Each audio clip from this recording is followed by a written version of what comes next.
We'd like to call this meeting of the Monroe County Board of Zoning Appeals to order. And Ms. Nestor Jelen, if you would kindly call the roll. Sure. Margaret Clements. Here. Skip Daly. Pamela Davidson. I am here. Guy Loftman. Here? Dee Owens. Okay, we have 3 members attending in person and Dee a quorum. was on before. Oh, was she? Okay. So I know she's here, it's just there may be a technical glitch. Okay, Dee Owens. I do see her on. I see her think she's as muted right muted now. here. Could Dee have herself muted? Or does somebody else have Dee muted? I don't know what it says in the chat. She was asking to be promoted to panelist, so I see. think she just needs a second. I will note for the record that Dee Owens is online. So we have 4 members, 3 in person, and a quorum. Okay, is there a motion to introduce the evidence? I will make a motion to introduce the evidence. Second. Okay, All right, it's been moved and seconded to introduce the following items into the evidence. The Monroe County Comprehensive Land Use Plan as adopted and amended. The Monroe County Zoning Ordinance as adopted and amended. The Monroe County Subdivision Control Ordinance as adopted and amended. The Board of Zoning Appeals Rules of Procedure as adopted and amended. And the cases advertised and scheduled for a hearing on tonight's agenda. and I'll go ahead and I'd like to move to approve. I'll second that. Okay, I'll go ahead and call the roll. Vote in favor is a vote to approve the introduction of evidence. Pamela Davidson. Yes. Guy Loftman. Yes. Dee Owens. And Dee, you're on mute if you can hear us. I'll come back to Dee. Margaret Clements. Yes, Motion carries 3-0. okay. Is there a motion to approve the agenda? I will make a motion to approve the agenda for tonight. Okay, and does that include the, would you like to add administrative business items to discuss the findings of fact for the Sojourn House as well as the BZA Rules of Procedure amendments? I can pull those up on the screen. I would like to amend my motion to include those items. Okay. Is there a second? Second.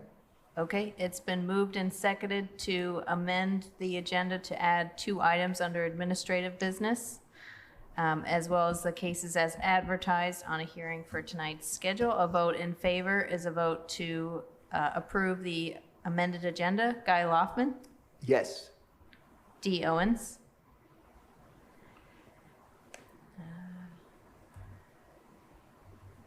There's Dee. Can you speak, Dee? Tech Services, do you know if I'm sure I'm audio- interrupting, but I cannot hear. Oh, she cannot There we hear. go. Anyone's talking. I keep hearing noise off and on, but nothing else. Can you hear me, Dee? No. What do we do about that? I'd like to just pause for a moment because this is our recording for the meeting. So if it's not able to be heard by the people on Zoom, then we will not have an audio recording. Yes. So Tech Services, do you know if it's an issue on Dee Owens' side or is it an issue of the Zoom meeting? Everything looks like it's fine on our part. Cass is unmuted, so I'm pretty sure that everything is being recorded on Zoom. She might just not have her speakers working. Okay. Would it be possible if you could help in the chat to see if she could test her speakers and audio? Okay, thank you very much. I appreciate that.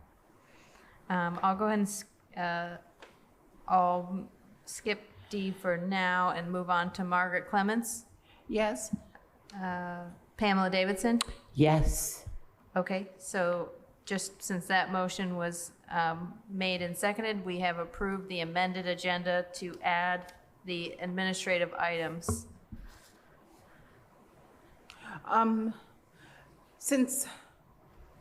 Well, I don't know exactly how we should proceed. Should we begin with the new business and then do administrative business at the end, or since we just approved the agenda? You could do approval of the minutes and then if you'd like to move administrative business to the end. I guess we could re-vote on that agenda item. Okay, I move that we first work on approval of the minutes, then the new business, and then administrative items for tonight's order of business. Okay, I can hear now. You can hear now, Dee? Yes. Okay, great. Great. Okay, so just to clean up and do some housekeeping, do you approve the introduction of evidence? Yes, Do you approve the agenda? indeed. I'd like to revoke my amendment, and we'll just proceed as normal then, since D can be heard. Okay. Okay? Does anybody need to revoke their second? No, I just want to ask Dee. Dee, the approval of the agenda included administrative items. Yes. She may not have heard that. Yes. Yes. Did you approve that as well, Dee? Administrative business? Yes. Indeed, yes. Thank you. Okay, and so we move on now to the approval of minutes from the June 7th meeting. I frankly did not read those yet. Frankly, I didn't read those yet. Did Ms. Davidson read them? Shame, shame. And I feel the same way about the June 28th minutes too, that I failed to read those. okay. Can we delay passing those? I make a because- motion that we delay approval of the minutes until the following BCA meeting, whenever that is. I second that. Okay, Okay, it's been moved and seconded to delay the approval of the minutes, so I don't think we actually need to take a vote if they're not being approved. We'll just carry those forward. okay, great. So now we move on to the administrative business. Dave?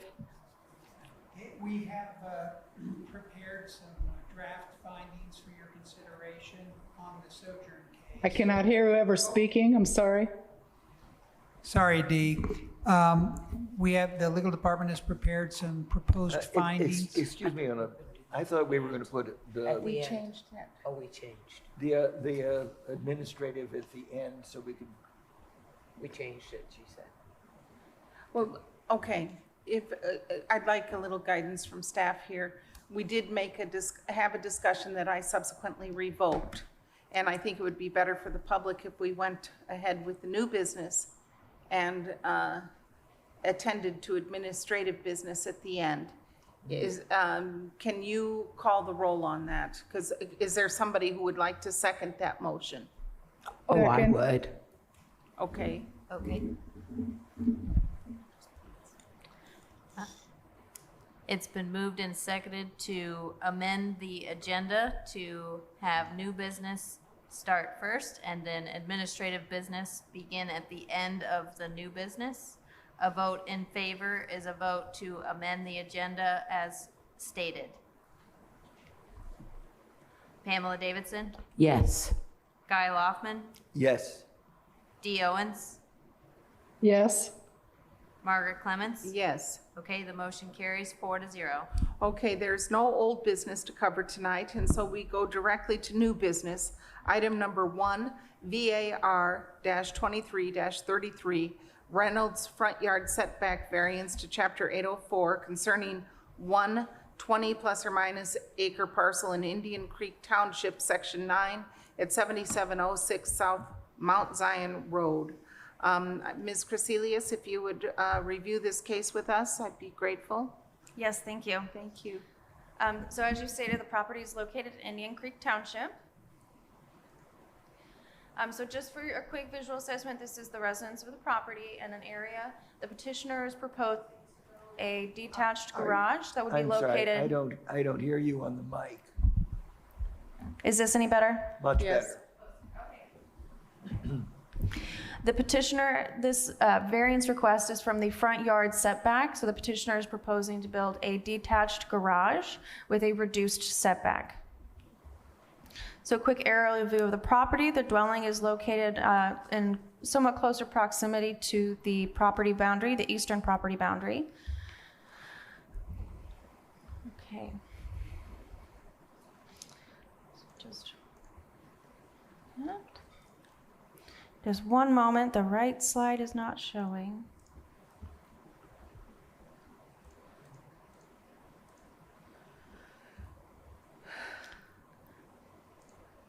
Oh, did it again. Okay, there we go. I moved a slide and it didn't catch up with me. All right, so a little bit of the background. So it's a front yard setback requirement. The detached garage is a 28 by 40 garage for personal use, so that's about 1,120 square feet. The property is zoned agricultural rural reserve, and the minimum required setback for the front yard is a little bit more unusual because the property does not contain any frontage to a county road or a public right-of-way. So when that happens, the minimum required setback is measured, it's measured as 50 feet if no direct frontage on the road. So his eastern property boundary would be a 50-foot setback. That proposed garage would not be able to meet that 50 feet. The main access, I'm just gonna show here, he has an easement through the property off of South Mount Zion Road, so it runs along the eastern property boundary. So between his home, there's prepared concrete slab in anticipation of the detached garage, and then there's a 25-foot easement. So there are slopes on the property, but there are some areas that are considered buildable, so under 15% slope. Petitioner has included a letter to the Board of Zoning Appeals and a footprint of the proposed structure, and as of today, the building permit has been submitted for review with the Monroe County Building Department. Okay, so here is just a slightly outdated site plan. The petitioner has altered the original site plan, so it's actually 28 by 40. This site plan shows 30 by 40, so they're adding a little bit more space to the house. But the edge of the proposed garage will not be encroaching into that 25-foot setback. We really can't grant a variance into that easement. So the edge of the property boundary is going to be those red circles or the red arrows on the right. Then there's a 25-foot easement. The existing driveway is smaller than that, so there is some wiggle room for maintenance and things like that. And then the new garage will be right on the edge of the 25-foot easement. So here are some pictures. The picture on the top left is of the existing residence's front yard, and so there is a bit of slope to it. And on the bottom right is that prepared concrete slab that'd be used for the garage. So again, we can kind of see that existing driveway is smaller. It doesn't necessarily encompass that full 25 feet, but the 25 feet from the property boundary would be somewhat close to where that built retaining wall is. So the staff is recommending approval. The basis of approval is that although there are other locations that are buildable, they are located somewhat downhill and a distance from the existing dwelling. The petitioner has provided a statement that accessibility and even and level accessibility to the garage is required for the property owners, and this proposed location is the most suitable to be accessible to all people. Okay, do members of the Board of Zoning Appeals have questions for staff? I have a quick question. Is that driveway, did I read that it's shared with someone else? That long driveway? Yes, it is. There are a few different properties that derive access. So the image on the screen, that driveway, that yellow dots, they keep going north. So there's a neighbor to the north that uses that as well. Thank you. Problems. Okay, I don't know if Dee has, I can't tell if Dee has a question, or I can never see her. Thank you. I do not, ma'am. Thank you. Okay, well, if the petitioner's representative is here, please come to the podium, sign in, and then I'll swear you in, and you'll have 15 minutes to discuss with us your request if you wish. You're not required to take 15 minutes, but you have up to 15 minutes.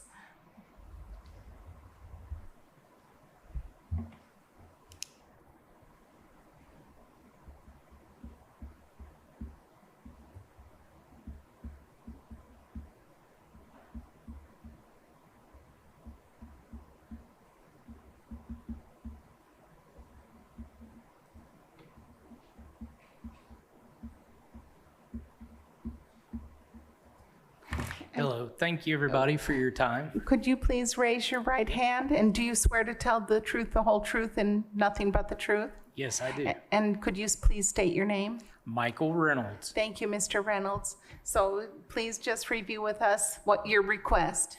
I was wanting to request to have a garage built right next to my home because my wife was in a really bad car wreck a few years ago. So I'm trying to make the accessibility really easy for her to get to her car, to be able to get to town and whatnot.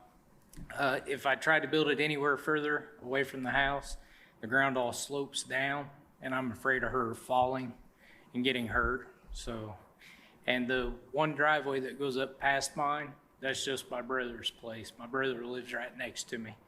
So he's completely understandable with it, and he doesn't care at all. Okay, thank you.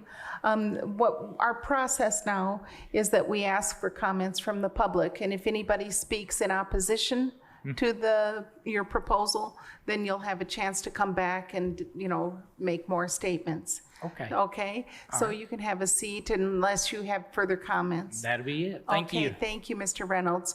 Are there members of the public who would like to speak in favor of this petition, either here in the room, online on Zoom, or on the telephone? If you're on Zoom, please raise your virtual hand. If you're on the telephone, press *9 to be recognized. No one? Okay, then we come back to the Board of Zoning Appeals and for further discussion and/or a motion. I think this is pretty clear cut, yes. So I'd make a motion that in case VAR-23-33, the front setback regarding Chapter 804 on the property off of Mount Zion Road, that we approve that. I'll second that. Okay. Okay, it's been moved and seconded to approve VAR-23-33, which is the Reynolds front yard setback variance to Chapter 804. A vote in favor is a vote to approve. No. No conditions, okay. 25-foot setback, okay. So it's a vote to approve a 25-foot front setback. Dee Owens, Yes. Pamela Davidson, Yes. Margaret Clemens, Yes. Guy Loftman.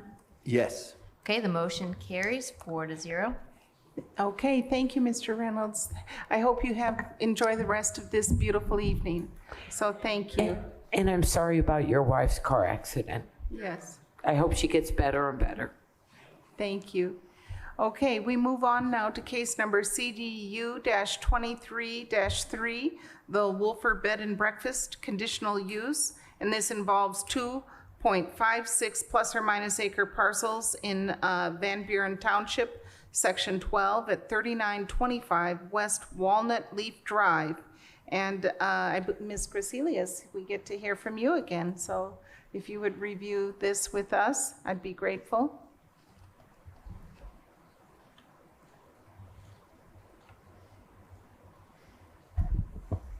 Absolutely, thank you. Okay, a little bit of background. So the petition site is currently a single-family residence and it's undergoing an interior remodel. It is a split-level home, so the remodel is going on the first floor and the basement floor.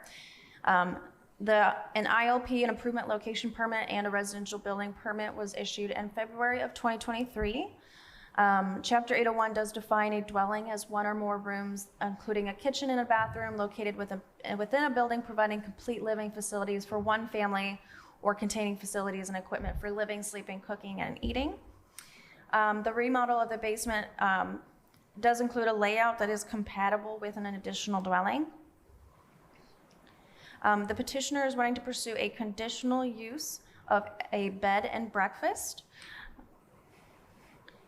A bed and breakfast is defined as an operator-occupied residence in which 4 or fewer guest rooms and breakfast are furnished to the public under a short-term lodging agreement. And just as a reminder, a short-term lodging agreement is rooms provided for a fee or rate for periods less than 30 days. So again, the property is located in Van Buren Township. It is zoned suburban or single-family residential 3.5, so a smaller lot, single-family residential zoning district. The comprehensive plan identifies this area as a mixed-use area. The property is 2 parcels, but 1 lot of record, making up for a total of 0.56 acres in size. It is mainly slopes under 15%. There are some areas that were created for that split level you can see on the eastern side of the home, and then for drainage in between the neighboring property. So I'm just going to run through a few photos. So this is the home currently. This is looking back, this is looking south. So the petitioner is proposing that the main access for the bed and breakfast room of the dwelling would be the basement unit of the home. They are stating that they will be residing on the first floor, and the basement floor will be what would be available as a bed and breakfast under that short-term lodging agreement. So just a little bit of the backyard, and we can kind of see the neighbor to the west here. The slope is kind of higher on the west and kind of stair steps down as you go east. So looking south towards the backyard, and now we're starting to look east. We can kind of see that the neighbor, the adjacent neighbor that is a corner lot, is kind of sitting lower than the petition site. So the petitioner has provided a letter that does go through and provide information about, the bed and breakfast use. They also include a picture on the right that outlines those parking areas that might be needed. And then just a little bit, so these are the floor plans from the remodel permit. So on the top is the first floor where the petitioner states they'll reside, and on the bottom is the basement. This would be the rental area. So on the right, there is a garage, a living room, a dining room, and a bedroom. There's also a bathroom. So under condition chapter 813, so any conditional use, we then reference chapter 813, and they provide standards for all conditional uses. So I've gone through on the next 3 slides and put in whether they meet these requirements or not. So A, generally that the conditional use request meets the standard. B, all conditions and regulations, development standards required in the ordinance shall be satisfied. So I do state that bed and breakfast is a conditional use in the RS 3.5 zone. It appears that the petitioner meets all the required conditions. I have asked additionally that the property owner, which is Mr. George Wolfer, state that the petitioner, which is a Mr. Jason Wolfer, confirm that he will be the operator and reside in the residence full time, and you can see that in Exhibit 4. So we do have that in writing. Number C is about the relation to the comprehensive plan. So the bed and breakfast is consistent with an area that's identified as being mixed use. So number D is looking more at utilities and electric. So this property is served by sewer. It has electric and water connections and is accessed from a local road, which is that West Walnut Leaf Drive. Number E is looking about any conditions or elements that could be dangerous, injurious, noxious. We have not been able to identify any standard or any performance standard that would be an issue with this. Number F is about, I'm just going to read this one in full. The conditional use shall be situated, orientated, and landscaped, including buffering, to produce a harmonious relationship of buildings and grounds with adjacent structures, properties, and uses. The petitioner has not provided or proposed any additional landscaping, screening, or buffering. So we have placed a condition on this. So the backyard entrance to the basement dwelling is visible to the directly adjacent property owners due to the orientation and the slope of the property. So a condition has been added to address the screening requirement on the west and east sides of the property.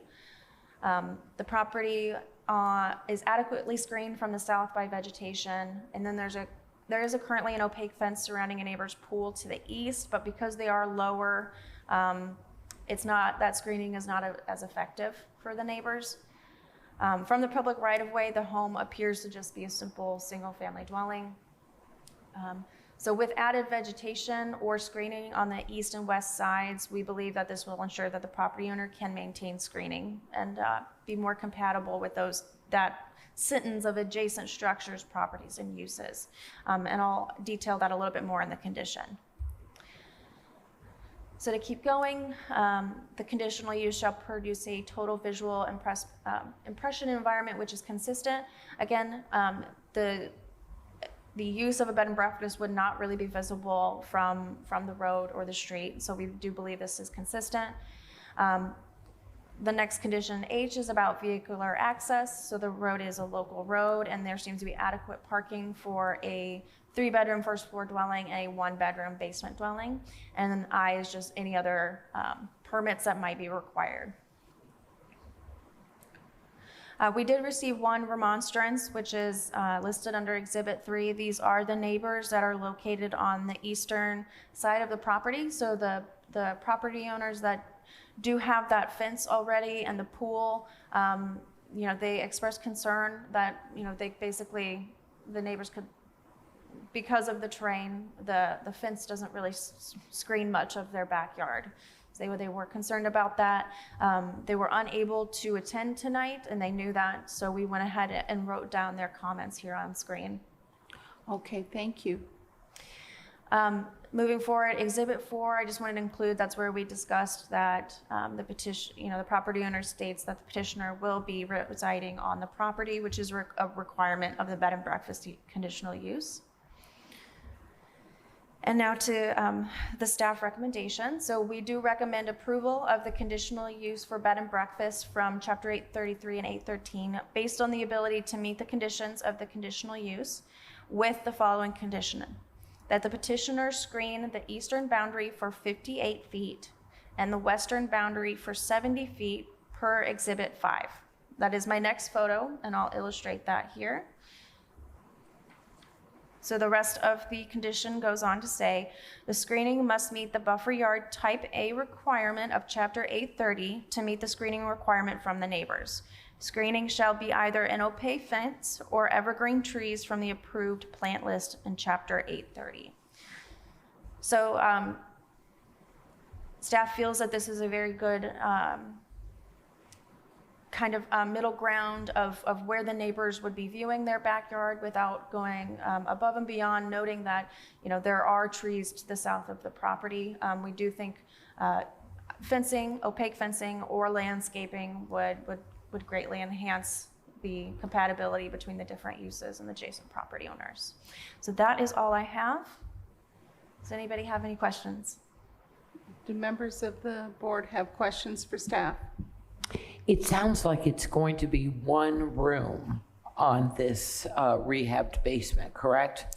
One rentable room instead of 4, which a bed and breakfast by our ordinance allows, 4 or fewer. That is my understanding, but we do have, the floor plan does show a bedroom, a dining area, and a living room. That dining area, I'm not totally sure. Let me show this again. Not totally confident where that kitchen area is. Yeah. If the kitchen area is in the dining area, then yes, I'd definitely say it's comfortable. It's a 1-bedroom. Right. But if that dining area doesn't include the kitchen, it could turn into a 2-bedroom. Right, because our ordinance allows 4 or fewer. Yes. Correct. Thank you. And so this use variance would continue with the property should the property change hands? The conditional use, yes, it would Yes. be allowed to continue. Yes. Okay. And- Yes. And if it was sold, the new owner would not be able to use this as a bed and breakfast unless they lived on the property. Is that right? That is correct. Yeah. So So- somebody, yeah, very good, thank you. Yeah, as long as all the standards are being met of the conditional use, it can continue on. Okay. But they must meet those standards. Any Yes. new owner must continue to meet the standards of residence. Thank you. Okay. So we move now to the petitioner, the petitioner's representative. If you would kindly come to the podium and sign in, you'll have 15 minutes to make your case to us, and I'll swear you in after you sign in. All righty.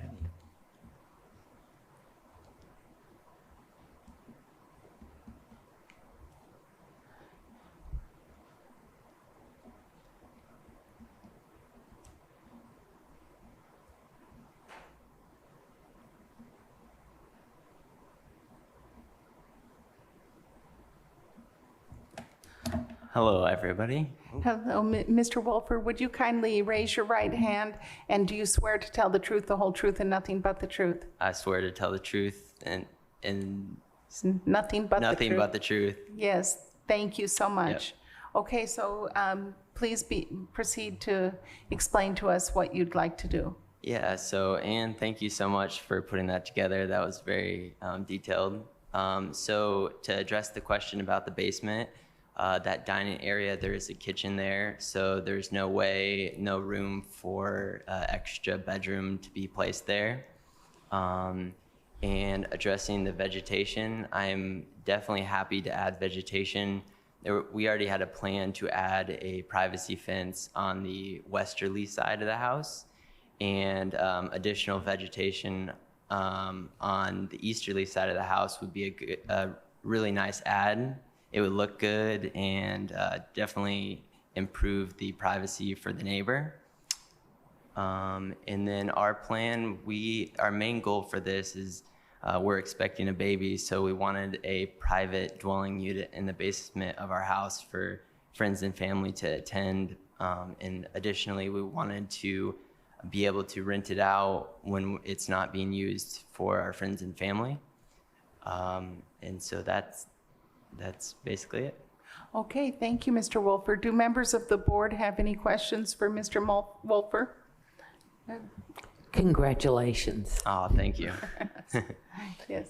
You know, when I look at these definitions, and this may be more for staff than for Mr. Wolfer, but, well, no, I'll first ask you a question. It has its own kitchen, is that right? Yes, that's correct, yes. And will your guests be eating breakfast with you?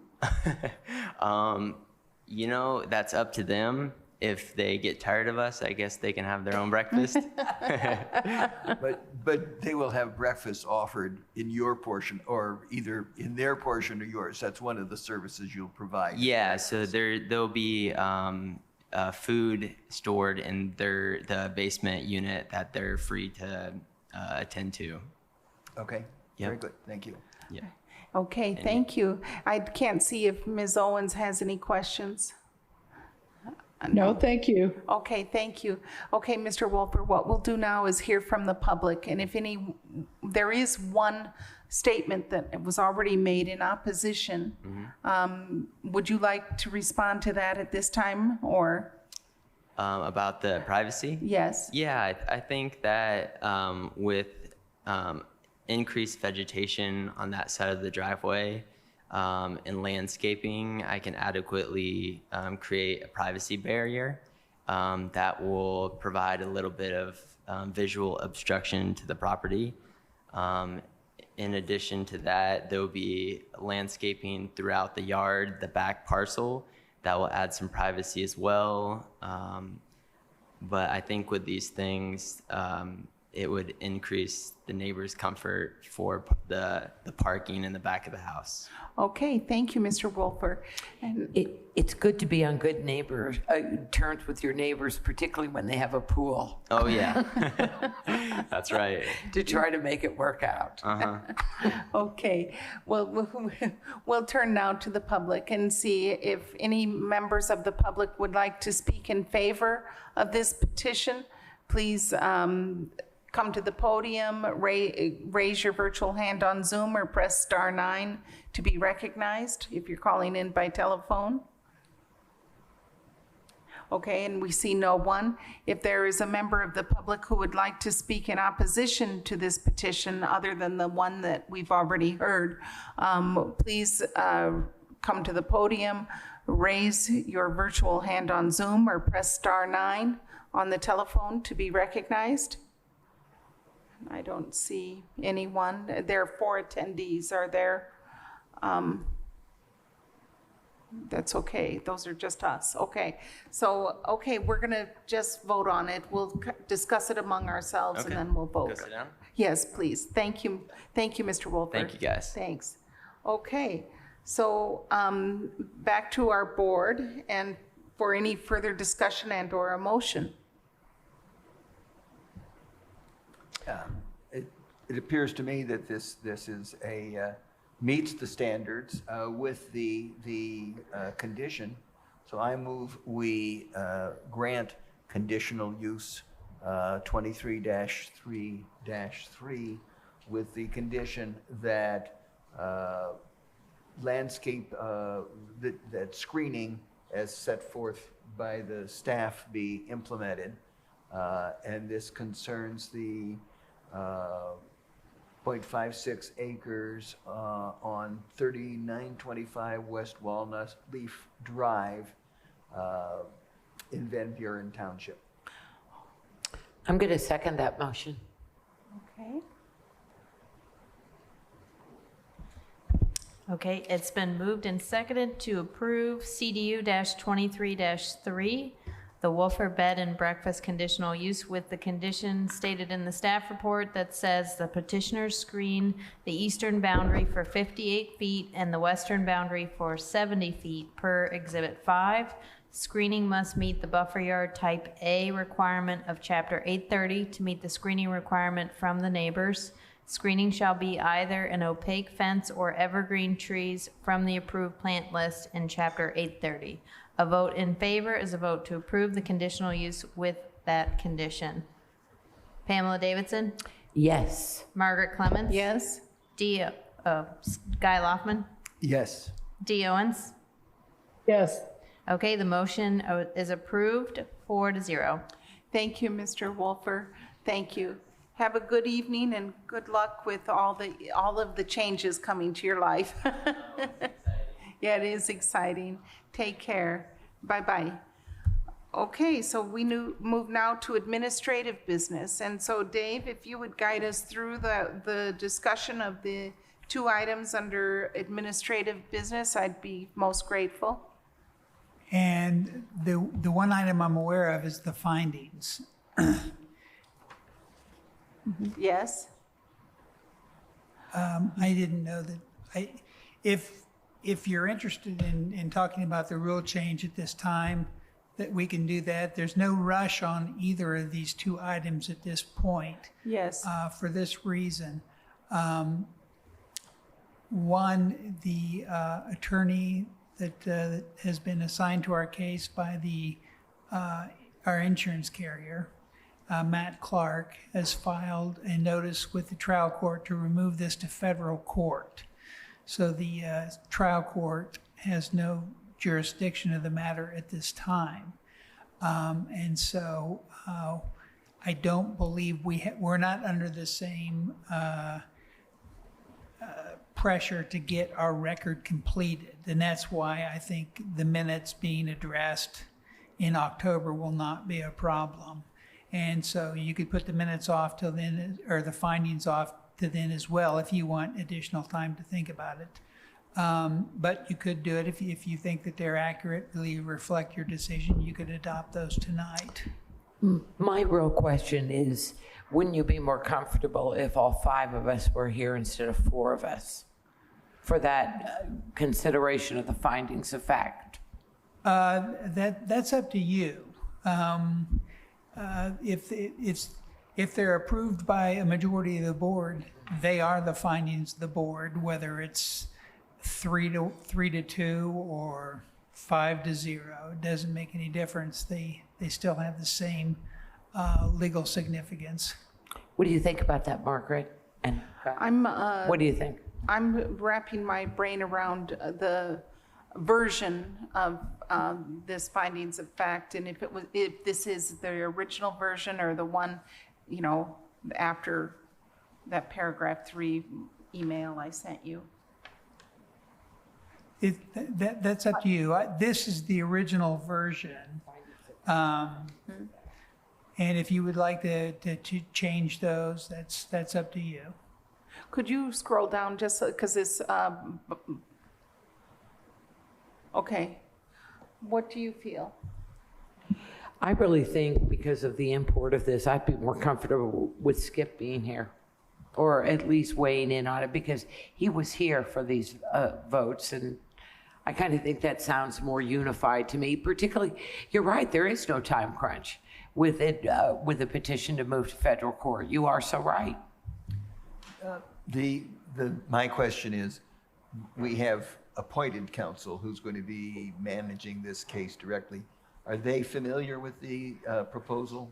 I have sent those to Matt, and I haven't heard back from him. If you want to give him time to weigh in on that, that would be I fine. would like to have appointed counsel weigh in before we make a decision on actually either of the items. Yes. That we're either the findings of fact or the